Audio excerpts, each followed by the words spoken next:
de la Navidad, ¿verdad? Es una época linda, alegre, hermosa. Amén. Pero bueno, no voy a hablar de la Navidad.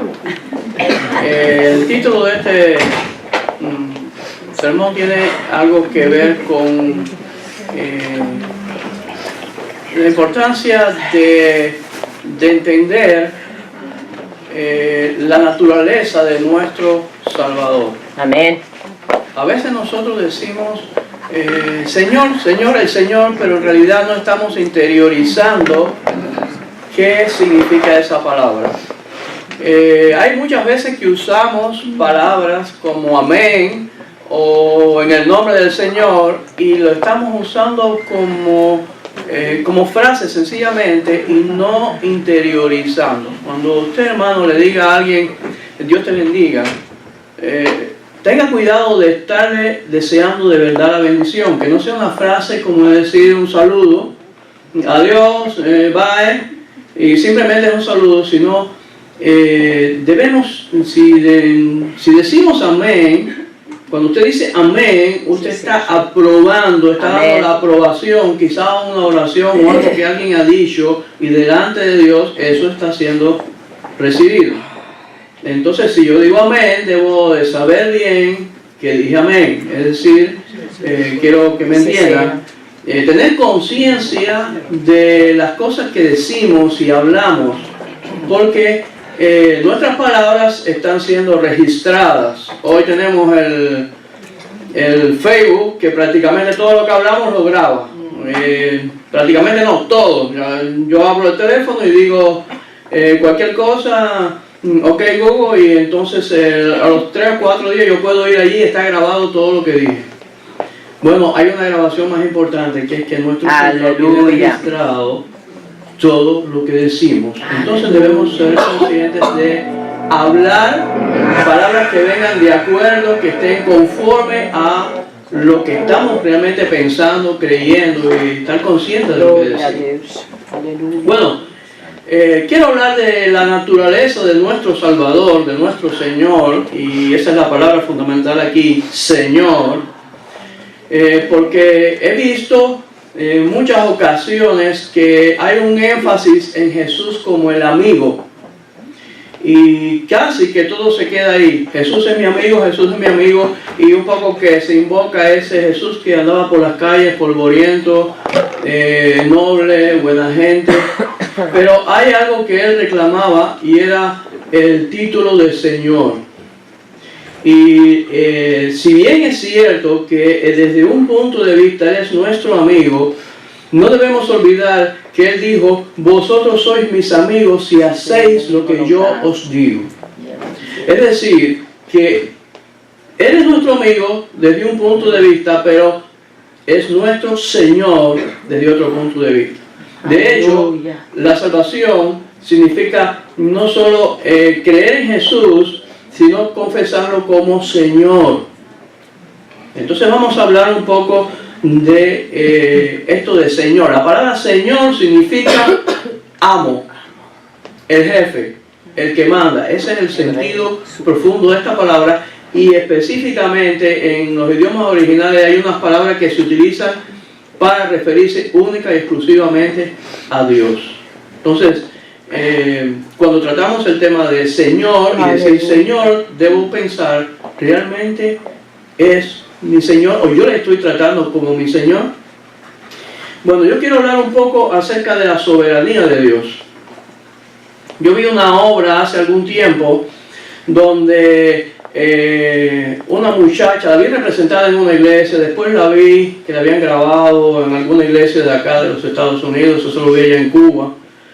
Y era una muchacha que ella acepta a Jesús, ella comienza la vida cristiana, pero después se aparta, se aleja y los demonios la atrapan, y entonces el vicio la atrapa y ella está ahí como luchando y tratando de zafarse de aquello y no puede, y entonces Jesús aparece a un lado y está como tratando de invitarla y de llamarla, y entonces ella forcejeando y ella luchando y Jesús llamando y los demonios no la dejan y toda esa batalla. Y yo me dije, ese no es el Jesús de la Biblia, ese es un Jesús incapaz.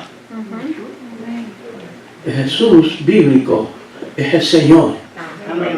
Y cuando Él habla, el universo obedece. Aleluya. ¿Saben una cosa? Cuando usted y yo decimos algo, quizás nos sucedan muchas cosas. Quizás dañemos a alguien, puede ser, o alegremos a alguien. Pero cuando Dios habla, el universo responde. Y ese es el Señor. Hay un error en comparar a Satanás con Jesús y pensar como que son dos oponentes que están luchando el uno contra el otro y son iguales. No, Satanás es una criatura, es el opositor, es el malvado, pero es una criatura, es un ser creado por Dios. Cuando hablamos de Jesús estamos hablando del Dios del universo y del Señor de señores. Aleluya. Cuando Él habla, todo el mundo obedece. Gloria a Dios. Nosotros somos los únicos que somos bastante desobedientes y no tenemos muchas veces en cuenta que Él es el Señor. Gloria a Dios. Bien. La soberanía de Dios es una doctrina que veo que se trata muy poco en estos tiempos. Y es una doctrina básica, fundamental en la vida de todo creyente. Gloria a Dios. La palabra soberanía ya está sugiriendo Dios es el soberano Amén. del universo. Gloria. Ahora Él no solo es el creador, no solo nos hizo, sino que Él gobierna lo que hizo, gobierna su creación. Y el término soberano indica de que no es un gobernante con debilidades o un gobernante con algo que Él no pueda, que no esté bajo su control. No es algo que, no es un gobernante que ha sido elegido por la mayoría de los votos, ni por democracia. El soberano es aquel que gobierna de manera absoluta y tiene control absoluto de su universo y por tanto de nuestras vidas. Eso es algo fundamental. Hay una palabra que se utiliza dentro de esta doctrina, o una doctrina que se conoce como el decreto de Dios. Y voy a leer un texto que es quizá el principal, pero bueno, es una doctrina que se basa en muchos textos de la Escritura. Pero, por ejemplo, en Isaías 46, 9 al 11 dice: acordaos de las cosas pasadas desde los tiempos antiguos, porque yo soy Dios y no hay otro Dios. Aleluya. Y nada semejante a mí. Amén. Que anuncio lo por venir desde el principio. Y desde la antigüedad lo que aún no era hecho. ¿Qué digo? Mi consejo permanecerá. Amén. Y haré todo lo que quiero. Aleluya. Que llamo desde el oriente al ave y de tierra lejana al varón de mi consejo. Yo hablé y lo haré venir. Lo he pensado y también lo haré. Ay, gloria a Dios. Aquí está, y pudiéramos ver muchos textos similares. Está Dios hablando y está diciendo algo importante. Esta palabra, el consejo, en otras versiones está traducida mi plan. Es decir, mi plan permanecerá. Otra versión dice mi propósito permanecerá. Esto nos está diciendo que Dios determina de una forma como juez del universo, como soberano del universo, dice que algo suceda. Y cuando Él dice que algo suceda, sucede. Él dijo, sea la luz, ¿y qué pasó con la luz? Fuego. ¿No? Sean los astros, y ahí están. Aleluya. Cuando Él habla, cuando Él decreta algo, como Señor del universo, como juez soberano, se ejecuta inmediatamente. Y es lo que le está diciendo: yo tengo un plan, yo tengo un propósito. Aquí dice en este texto que Él llama al varón de su consejo. ¿Quién es este? Bueno, en el contexto se está refiriendo a Ciro. Babilonia era el imperio que estaba gobernando y estaba oprimiendo a Israel y esclavizando a Israel. Y Dios iba a levantar a otro gobernante, a otro imperio, que era malvado, por cierto. Y a este señor Ciro, que era el gobernante del imperio, iba a invadir a Babilonia, iba a dar libertad a Israel, que estaba cautivo. Entonces, en este caso Ciro es un símbolo de esa salvación de Dios para su pueblo que estaba cautivo. Entonces vemos que este consejo de Dios, este plan de Dios, tiene una idea fundamental, que es la idea de salvar, la idea de redimir a los esclavos, aquellos que estaban siendo oprimidos. Esta palabra, por ejemplo, podemos encontrarla, esta idea de este gobierno absoluto de Dios en el Salmo 33, allí versículo 6 en adelante, dice: por la palabra de Jehová fueron hechos los cielos y todo el ejército de ellos, por el aliento de su boca. Él junta como un montón las aguas del mar, Él pone en depósitos los abismos. Aquí vemos la voz de Dios actuando y la creación respondiendo. Gloria a Dios. Ahora, este consejo o plan de Dios es opuesto al consejo de las naciones o el plan de las naciones o de la humanidad. Es decir, las naciones, la humanidad, no tienen un propósito salvador, tienen un propósito de destrucción. ¿Qué sucede con las naciones? Están matándose unas a otras, guerreándose una contra otra. Ahora tenemos toda esta todo esto que se ha armado allí con que Trump pasó la embajada para Jerusalén, y ustedes saben que eso es candela. Bueno, estén atentos con eso, porque eso tiene que ver con los eventos del fin del mundo, con lo que está escrito. Entonces hay que estar atentos, porque en este sentido pues se está marcando la obra de Dios sobre la historia. ¿Por qué digo esto? Porque este mundo no es un caos, porque las cosas no suceden porque van a suceder por casualidad. Todo sucede porque Dios tiene un plan, tiene un propósito. Y no hay nada, aunque no entendamos muchas cosas, aunque a veces veamos tanta locura que sucede en el mundo, tantas cosas y desastres, y uno dice: pero ¿qué es esto? Esto es una locura, este mundo está lleno de cosas tan perversas, y parece que todo es un reguero. No lo es, señores. La mano de Dios está detrás de todo. Amén. Va conduciendo el fin del mundo y el desarrollo de todas las cosas hacia ese propósito salvador que Él tiene. Su plan va a permanecer y nada ni nadie lo puede estorbar. Ni Satanás con sus demonios, ni los ejércitos de este mundo, nada puede evitar que Dios haga lo que Él va a hacer, porque Él lo ha dicho y sucederá. Amén. Entonces esa es la soberanía, ese es el decreto de Dios, que es opuesto al decreto de los humanos. Tema a Jehová toda la tierra, y tiemblen delante de Él todos los habitantes del mundo, porque Él dijo y fue hecho. Él mandó y existió. Amén. Jehová hace nulo el plan de las naciones y frustra las maquinaciones de los pueblos. Aleluya, Jesus. Allí el Salmo 107, versículos 10 y 11, dice que algunos moraban en tinieblas y en sombra de muerte, aprisionados en aflicción y en hierros, por cuanto fueron rebeldes a las palabras de Jehová y aborrecieron el consejo del Altísimo. El ser humano es el único que se atreve a oponerse a Dios y a ir en contra, y el resultado es que cae en prisiones, es que cae en destrucción. En muchos lugares del mundo hay crisis, hay cosas espantosas, y todo esto sucede por la rebeldía del ser humano, por no someterse a sus mandamientos. Entonces vienen juicios de parte de Dios. Ahora bien, repito, el propósito de Dios es de salvación, es de restauración. Dios está obrando a través de sus decretos para restaurar todo lo que el pecado ha destruido, todo lo que se ha perdido. Ahí está su mano obrando día a día. Gloria a Dios. Dice el Salmo 33, continúa en el versículo 11: el plan de Jehová permanecerá para siempre, los pensamientos de su corazón por todas las generaciones. Bienaventurada la nación cuyo Dios es Jehová, y el pueblo que Él escogió como heredad para sí. Amén. Entonces esto quiere decir que cuando una nación invoca a Dios y busca en serio su nombre, es prosperada y es bendecida. Claro, se está refiriendo aquí a Israel. Aleluya. Pero sirve y es aplicable para todos.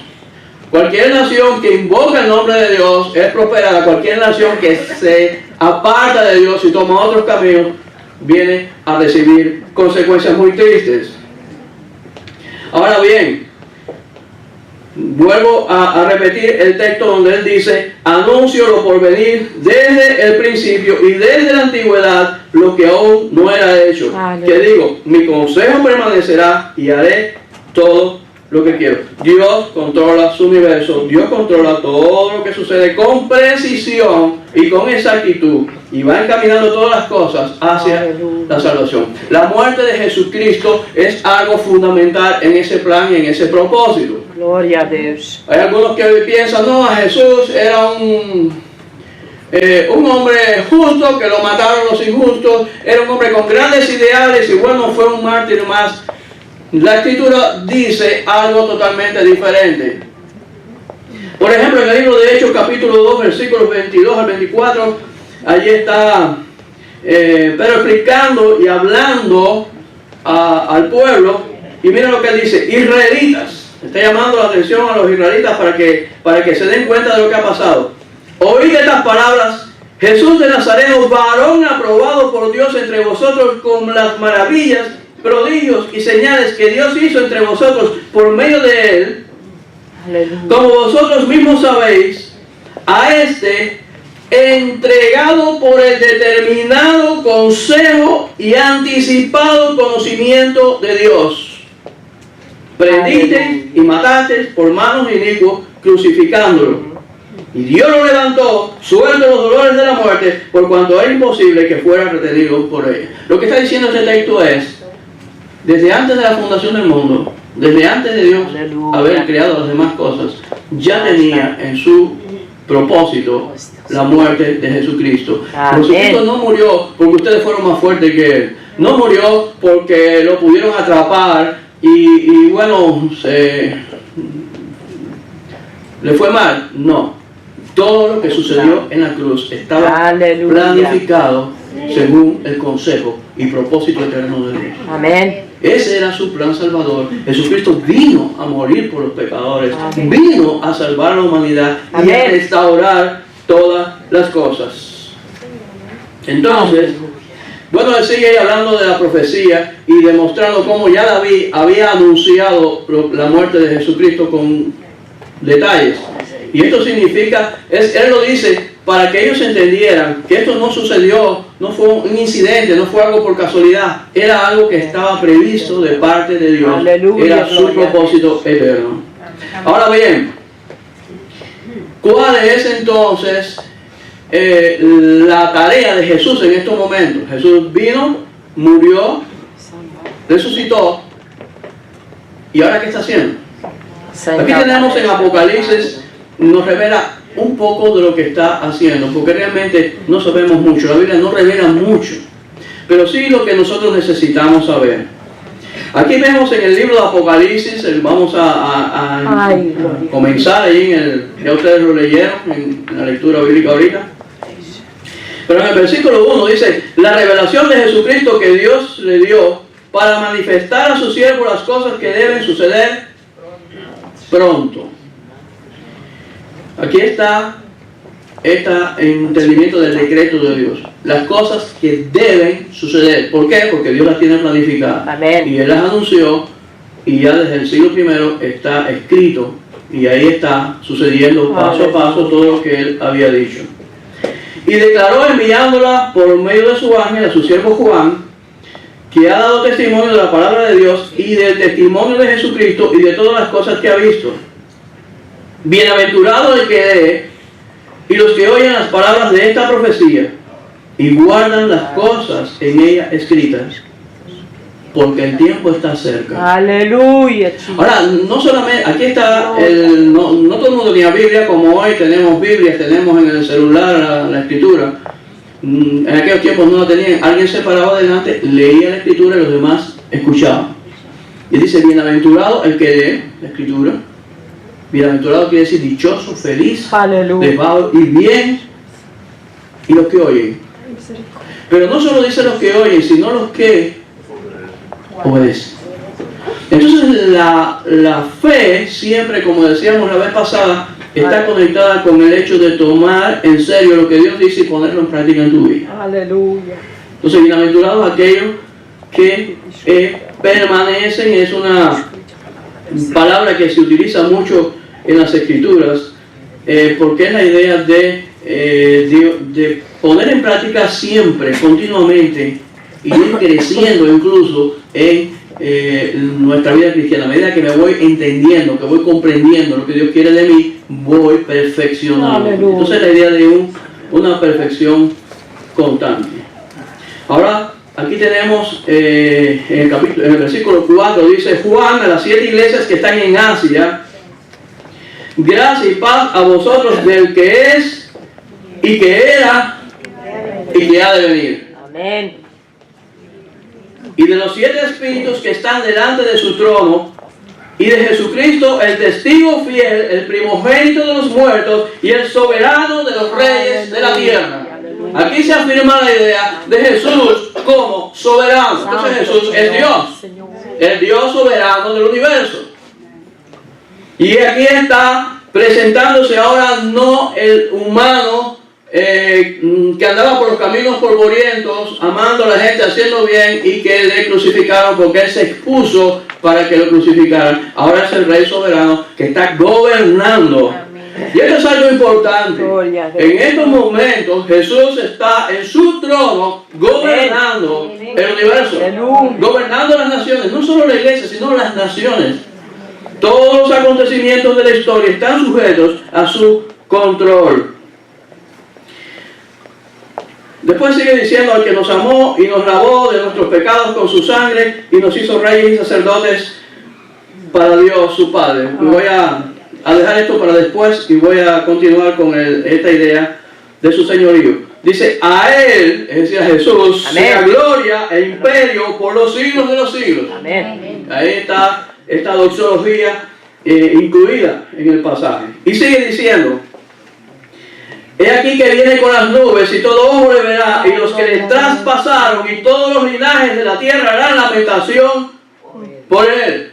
Sí, amén. Ahora, no está claro si la lamentación es porque han hecho lo malo y cuando él se aparezca van a temblar y ahí las rodillas van a aflojarse y los dientes van a sacudirse. O si habrá algún momento de esperanza para la humanidad para arrepentirse. Yo personalmente creo que no, que cuando Él aparezca será demasiado tarde. Ahora bien, dice el mismo Señor, dice: yo soy el alfa y el omega, el principio y el fin. Dice el Señor, el que es y que era y que ha de venir, el Todopoderoso. Una vez más recalca: ha de venir. Aleluya. Va a regresar. Gloria. Va a poner en orden todas las cosas. Todo verdadero cristiano está esperando su Gloria a retorno. Dios. Aleluya. Qué día. Ahora, en el Salmo 2, es un salmo que a mí siempre lo voy, lo reviso y lo vuelvo a leer. Porque hay algo impresionante allí. Por mucho tiempo no entendía Gloria a Dios. muchas cosas de este salmo. Pero voy a leerlo para que vean por qué lo pongo aquí. Dice: ¿por qué se amotinan las gentes si los pueblos piensan cosas vanas? Se levantarán los reyes de la tierra y príncipes consultarán unidos contra Jehová y contra su ungido, diciendo: rompamos sus ligaduras y echemos de nosotros sus cuerdas. El Nuevo Testamento dice que esto se cumple cuando crucifican a Jesús.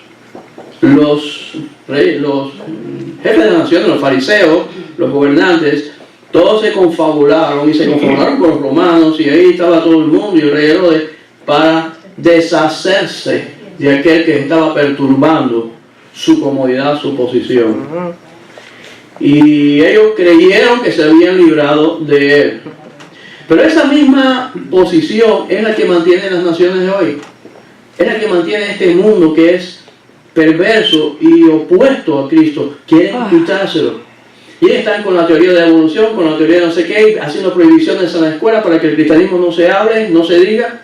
El supuesto país de las libertades, donde los cristianos no pueden expresar sus libertades, sus ideas libremente, cada vez va siendo más y más, porque esa es la intención del mundo: callar, quitarse a Jesús, quitar a la iglesia, les estorbamos. No le queda más remedio que tenernos entre ellos, pero quisieran desaparecernos porque ellos odian y aborrecen el nombre de Cristo. Pero Él es el soberano. Sigue diciendo el Salmo: el que mora en los cielos se reirá, el Señor se burlará de ellos, luego hablará a ellos en su furor y los turbará con su ira. Pero yo he puesto mi rey sobre Sion en mi santo monte. Yo publicaré el decreto. Jehová me ha dicho: mi hijo eres tú, yo te engendré hoy. Pídeme y te daré por herencia las naciones. Amén. Y como posesión tuya los confines de la tierra. Gloria. Los quebrantarás con vara de hierro, como vasija de alfarero los desmenuzarás. Amén. Ahora pues, oh reyes, Sed prudentes, admitid la amonestación, jueces de la tierra. Aleluya. Servid a Jehová con temor y alegraos con temblor. Honrad al Hijo, para que no se enoje y perezcáis en el camino. Pues inflama de pronto su ira. Bienaventurados todos los que en Él confían. Amén. Esta es la función. Jesús vino, murió, resucitó, venció la muerte, hizo la obra que tenía que hacer para la redención y hoy reina. Amén. Y hoy gobierna. Y Gloria. aquellos que se oponen a Él serán destruidos. Aleluya. Él hace como Él quiere y Él reina con perfecta justicia. Dios no es un Dios caprichoso, no es un Dios que se mueva a su antojo por emociones. Es un ser perfecto, lleno de amor, pero Amén. justo y santo. Ahora bien, Él está en estos momentos enfrascado en la tarea de la redención. Él está buscando de entre la humanidad aquellos que son suyos, aquellos que creen. Todavía hay muchos por ahí que no han oído el mensaje, todavía hay muchos que no han recibido la salvación. Y mientras esto no suceda y no este plan esté andando y Dios, Él esté salvando y llamando personas a la salvación, el mundo va a continuar y van a seguir sucediendo cosas que no entendemos, pero todo está en control y todo responde a su plan. Cuando Él culmine su plan, cuando Él termine lo que está haciendo, se acabó. Amén. Él va a limpiar su tierra, Él va a hacer cielos nuevos y tierra nueva, donde mora la justicia, y echará a los malvados, y nunca más estarán en su presencia. Ay, Señor. Aquellos que le obedecen, aquellos que vienen a Él por fe, aquellos que entregan sus vidas, aquellos que sinceramente y de corazón quieren servirle, son los que finalmente podrán estar en su presencia. Amén. Y esto lleva un esfuerzo, y esto lleva una decisión, y esto lleva a tomarlo en serio. Esto no es una palabra de decirla emocionalmente, esto es algo que de verdad yo tengo conciencia de la seriedad y responsabilidad que esto toma. Y cuando nosotros decidimos en serio tomar este camino, entonces ahí tenemos la posibilidad, o sea, la certeza de que somos sus hijos, de que estamos en el camino correcto, y Amén. que cuando Él venga nos llamará a su presencia. Aleluya. Ahora bien, había dejado el versículo, entre el versículo 5 y el 6, Él dice algo interesante: al que nos amó y nos lavó de nuestros pecados con su sangre, y nos hizo reyes y sacerdotes para Dios su Padre. La primera cosa que dice que hizo con aquellos que creen en Jesús Aleluya. es que dice, nos amó y nos lavó de nuestros pecados con su sangre. Amén. Ahora bien, allá en Corintios, por ejemplo, en 1 Corintios capítulo 6, el apóstol Pablo, hablando de que el cristiano no puede practicar la fornicación, no puede tener relaciones por la libre, él habla y dice allí, pero el que se une al Señor, un espíritu es con Él. Es decir, cuando nosotros venimos a Cristo, cuando ponemos nuestra fe en Jesús, nuestro espíritu dice que somos un espíritu con Él. Hay una unidad que se produce con Él. Y dice Pablo, huid de la fornicación. Cualquier otro pecado que el hombre cometa está fuera del cuerpo, mas el que fornica contra su propio cuerpo peca. Y aquí viene lo que quiero resaltar. ¿O ignoráis que vuestro cuerpo es templo del Espíritu Santo, el cual está en vosotros, el cual tenéis de Dios, y que no sois vuestros? Esta es una verdad fundamental. Aleluya. Si eres de veras un cristiano, tú no tienes autoridad sobre tu vida. Gloria a Dios. Y Aleluya. cuando decimos que Él es el Señor, es entonces porque Él es el amo de mi vida, el jefe de mi vida. Y esto es fundamental, señores. Señor, Señor, pero hago lo que Él dice. Ahora bien, sigue diciendo el apóstol aquí, porque habéis sido comprados por precio. Él nos compró con su sangre. Amén. Le pertenecemos. Gloria a Cuando usted Dios. compra algo, usted es el dueño. Él nos compró, Él es nuestro dueño. Dice, glorificad pues a Dios en vuestro cuerpo y en vuestro espíritu, los cuales son de Dios. Aleluya. Si Él nos compró y le pertenecemos, tanto nuestro cuerpo, nuestro físico, a veces los cristianos hablamos mucho del alma solamente, La Biblia hace énfasis en nuestro cuerpo también.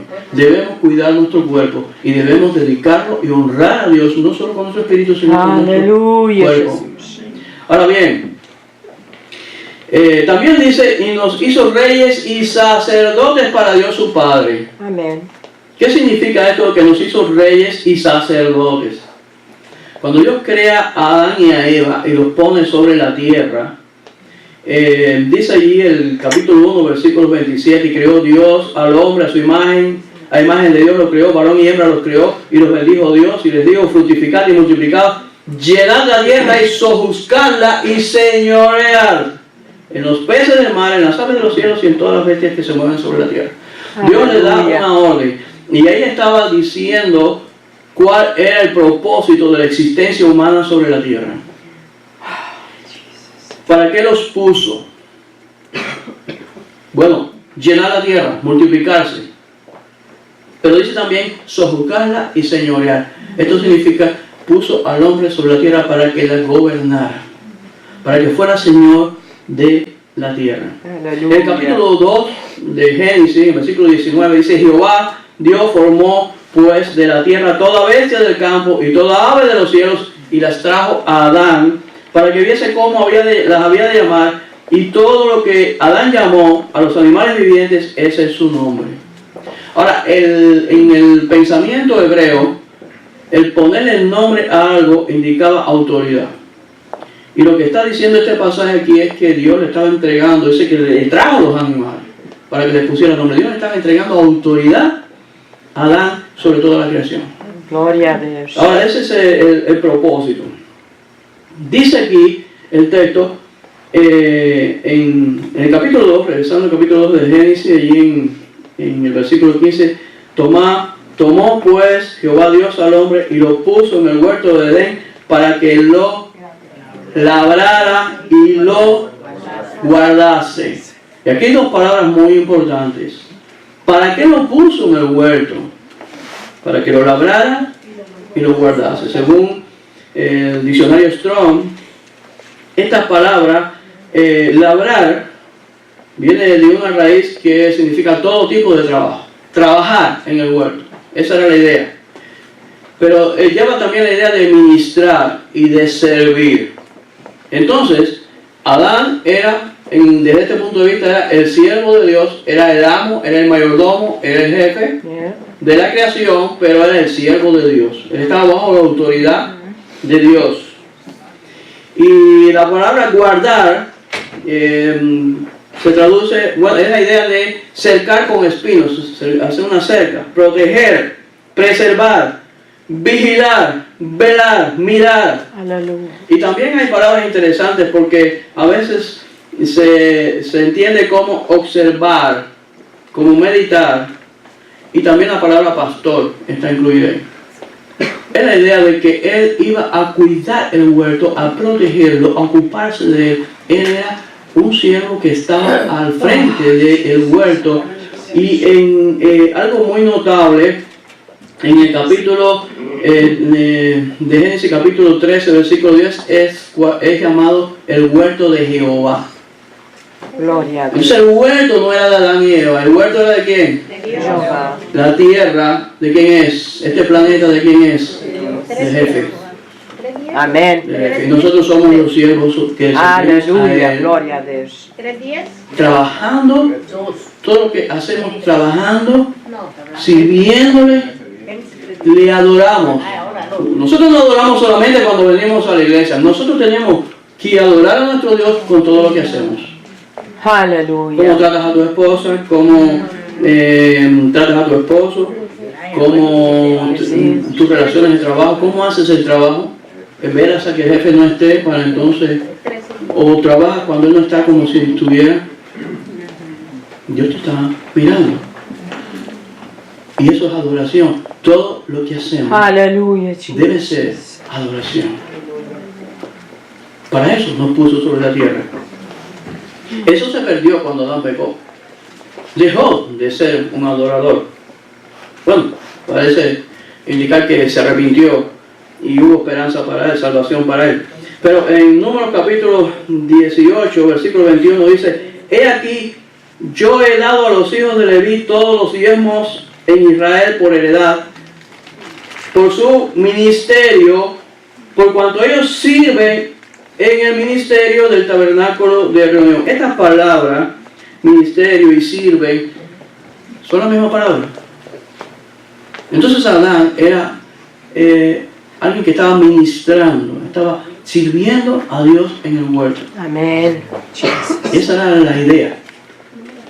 Su actividad de cuidar y guardar el huerto era su forma de adorar y reconocer al dueño del huerto. Ay. Ahora, el huerto era entonces, podríamos decir, el templo donde Adán y Eva adoraban. Ese era su lugar de adoración. La Biblia habla muchas veces de Israel como su viña. Dios dice que Israel era su viña. Lo que está diciendo, yo soy el dueño. Ustedes son una viña, ustedes son mi huerto, pero yo soy el dueño, es mía. En Isaías 6:13 dice, hablando de los suyos, serán llamados árboles de justicia, plantíos de Jehová. Ellos eran la plantación de Dios. La iglesia también, en 1 Corintios 3:9, dice que nosotros somos labranza de Dios. Gloria a Dios. Entonces, en las parábolas de Jesús, encontramos que muchas de estas parábolas llevan la idea de unas vírgenes, eran en este caso, estaban esperando al novio, habla de siervos que están esperando a que su señor regrese, habla de labradores que tienen que responder al dueño de la viña. Siempre lleva esta idea, porque esta es la idea bíblica de lo que somos nosotros. Ay, gloria Somos los obreros de la viña del Señor. Amén. Y el templo del Señor es su iglesia, es su congregación. Aleluya, gloria. Y nuestra vida debe estar dedicada aún a servirle a Él.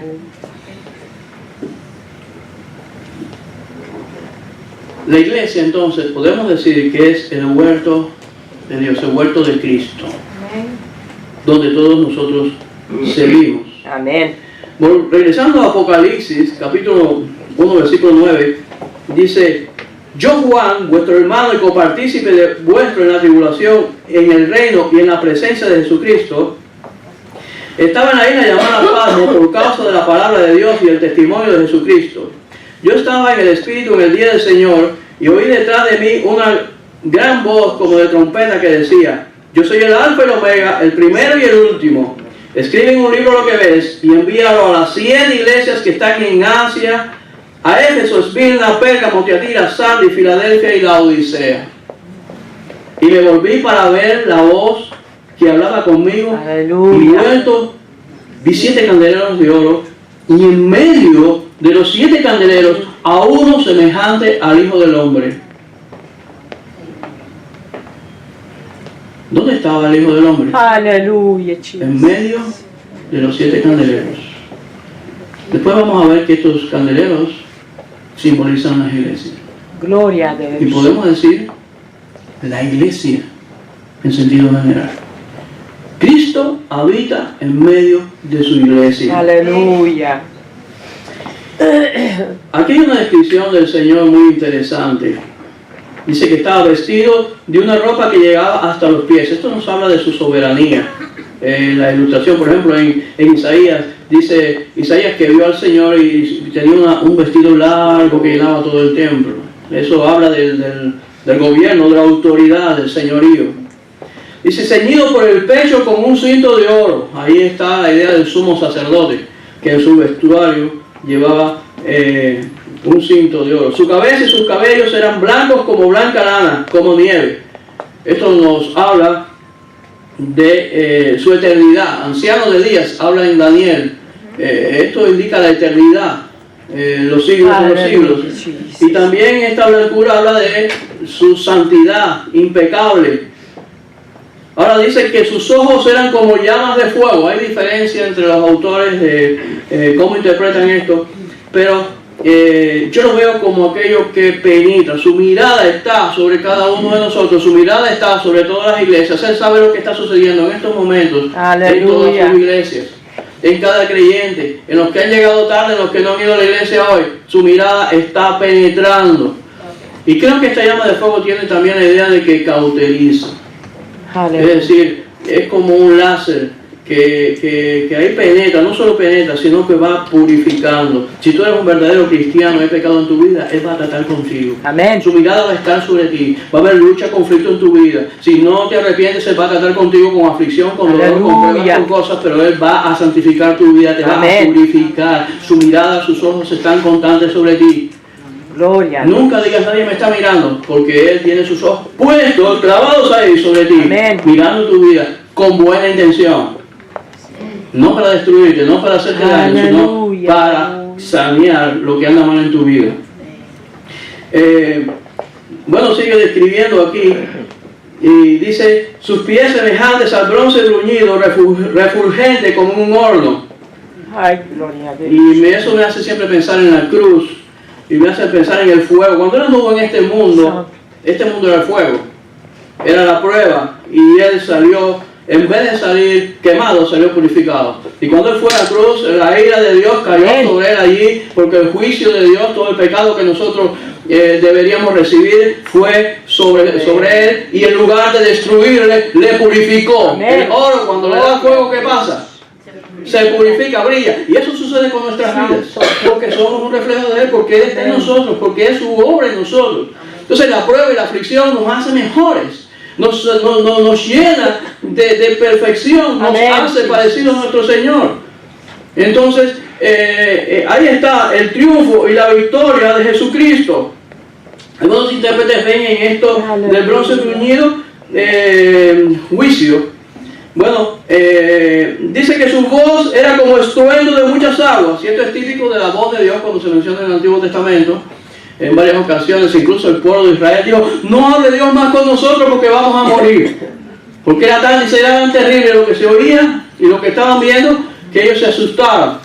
Ahora dice que aquí está con muchas aguas, es un torrente poderoso. Esto habla de su poder, de su señorío.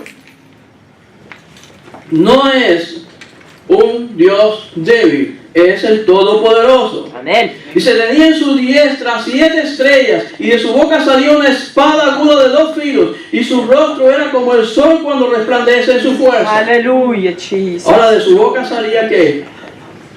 Una espada de 2 filos. En el idioma original es una especie de sable grande, ancho. Pero esto me hace pensar en el texto de Hebreos capítulo 12, donde dice allí que la palabra de Dios es viva y eficaz y más cortante que toda espada de 2 filos, y penetra hasta partir el alma y el espíritu, las coyunturas y los tuétanos, y discierne los pensamientos y las intenciones del corazón. Muchas veces no nos gusta leer la Biblia, y en muchas iglesias incluso no se está predicando la Biblia, se están haciendo cuentos, porque cuando se predica la Biblia es como espada que va a tu corazón y te desnuda interiormente y te enfrenta con tu pecado y con tu maldad, y no nos gusta. Entonces preferimos que nos hagan cuentos alegres y nos hagan cuentos lindos, y así todo pasa por alto y nos llevamos bien. Pero aquí hay una espada de 2 filos, y es la idea, que en este pasaje es una espada, un cuchillo.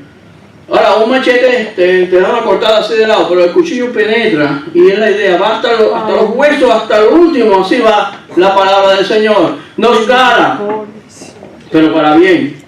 Y dice, y no hay cosa creada que no sea manifiesta en su presencia. Antes bien, todas las cosas están desnudas y abiertas a los ojos de aquel a quien tenemos que dar cuenta. Ten presente que un día te vas a parar delante de él a dar cuenta. Nuestra vida debe vivirse de forma consciente, que yo estoy delante de un Dios santo, perfecto, que me cala hasta los tuétanos, que sabe más que yo, de mí que yo.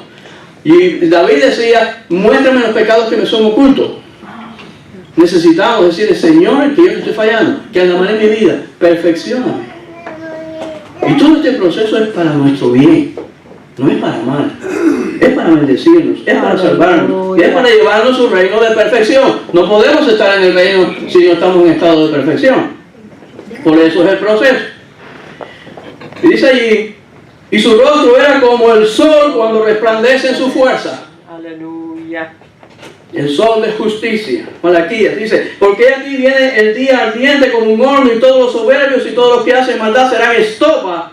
Aquel día vendrá y los abrazará, ha dicho Jehová de los ejércitos, y no les dejará ni raíz ni rama. Mas a vosotros, los que teméis su nombre, nacerá el sol de justicia. Aleluya. Y en sus alas traerán salvación, y saldréis y saltaréis como becerros de manada. Aleluya, aleluya. Hollaréis a los malos, los cuales serán ceniza bajo las plantas de vuestros pies, en el día que yo actúe, ha dicho Jehová de los ejércitos. Gloria a Dios.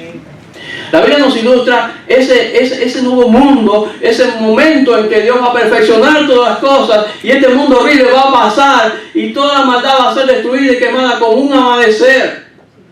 En la tierra nueva y el cielo nuevo no va a haber sol y luna, porque dice que Dios mismo, el mismo Jesús nos va a alumbrar. Aleluya. Entonces Él es nuestro sol, Él es nuestra luz. Cuando llegó a tu vida estabas en oscuridad, estabas en tinieblas, haciendo miles de cosas que no sabías por qué te estaban pasando, tu vida destrozada en el pecado, y Él vino con una luz a mostrarte la realidad, a mostrarte su salvación y a sacarte del pozo profundo. Aleluya. Pero eso nada más es el comienzo. Este proceso va a seguir hasta el día en que Él se manifieste. Amén, Jesus. Y veremos su gloria. Y le veremos cara a cara. Amén. Y estaremos libres totalmente, Aleluya. gozándonos en la luz del nuevo día. Romanos 13, 11 y 14. Y esto conociendo el tiempo, que es ya hora de levantarnos del sueño, porque ahora está más cerca de nosotros nuestra salvación que cuando creímos. La noche está avanzada y se acerca el día. Desechemos pues las obras de las tinieblas y vistámonos de las armas de la luz. Andemos como de día honestamente, no en glotonerías y borracheras, no en lujurias y lascivias, no en contiendas y envidia, sino vestidos del Señor Jesucristo. Y no proveáis para los deseos de la carne. ¿Saben que este fue el pasaje que tocó a San Agustín? Agustín era uno de los hombres más promiscuos que existía. Hasta que un día su Biblia se abrió y Dios tocó con este pasaje en su vida y le transformó para siempre. Y ahí salió ese gran teólogo, Agustín, de Hipona. Ahora, las tinieblas van pasando y nosotros vamos hacia la luz de un nuevo día. Gloria a Dios. Debemos despojarnos del pecado, debemos despojarnos de las cosas mundanas, debemos despojarnos de todo lo que significa suciedad espiritual y vestirnos de las armas de la luz. Porque pertenecemos al reino, pertenecemos a la luz, pertenecemos a Él, vivamos para Él. Amén. Que nuestra vida completa sea una adoración. Aleluya. Que todo lo que hacemos para Él, Amén. para Él. Él lo merece, Él es nuestro jefe, Él es nuestro Dios y Él es bueno. Tenemos el mejor de los jefes, porque no es un jefe tirano, no es un jefe abusador, Él es un jefe justo, bondadoso, del cual recibimos todo bien.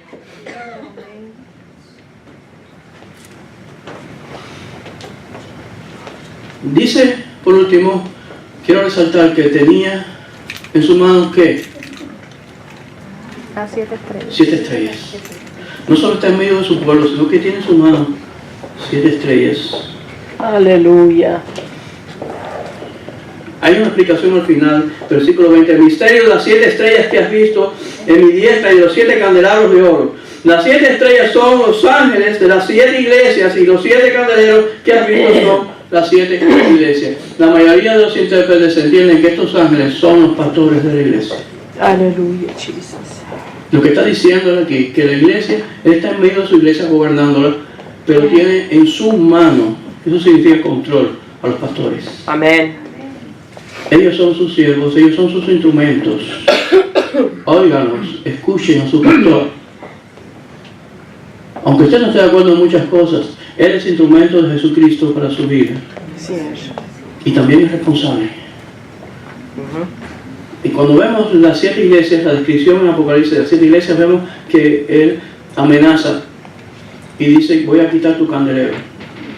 Si no estamos en la palabra, si no estamos bajo su autoridad bíblica, enseñando la escritura, Glorioso. la iglesia puede ser quitada y muchas están siendo quitadas. A cada rato escucho una iglesia que se dividió, una iglesia que se cerró. Y el actor de Jesucristo. Amén. Quitaré tu candelero de tu lugar. Si no hay oídos para escuchar, si no queremos obedecer, si no ponemos en práctica, puede ser que la luz sea apagada. La luz general de la iglesia nunca va a ser apagada, porque ni las puertas del infierno pueden prevalecer contra ella, pero las iglesias locales pueden ser apagadas y quitadas y entregar la función a otros. Allí en la iglesia de Filadelfia le dice: retén lo que tienes para que ninguno tome tu corona. ¿Has caminado hasta aquí? ¿Has andado? ¿Has sufrido por Cristo? Él no se olvida de lo que tú has sufrido, de lo que has padecido, ni de todo tu esfuerzo. Pero no te pares. No dejes que tu corona le sea entregada a otro. No te detengas. Sigue, que hay una recompensa que vale la pena porque se te ve al final del camino. Amén.